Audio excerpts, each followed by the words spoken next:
Tuwang-tuwa ang first-time daddy na si Senador Chis Escudero sa kanyang kambal.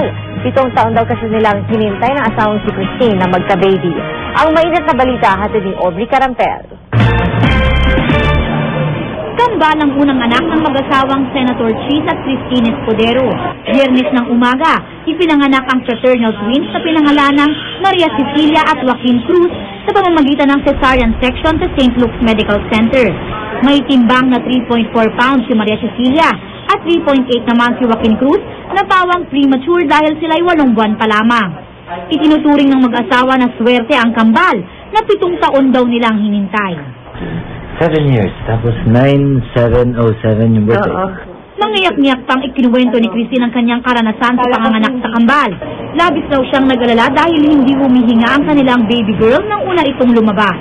Natakot ako kasi ikaw na lang.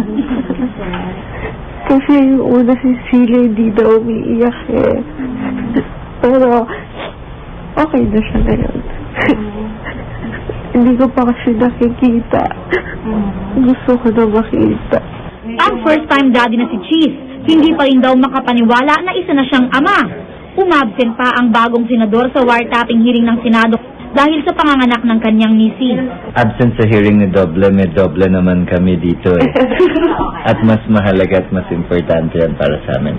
Biruan naman ng mag-asawa, ang twins daw nila ay susunod sa yapak ng kanilang ama sa politika.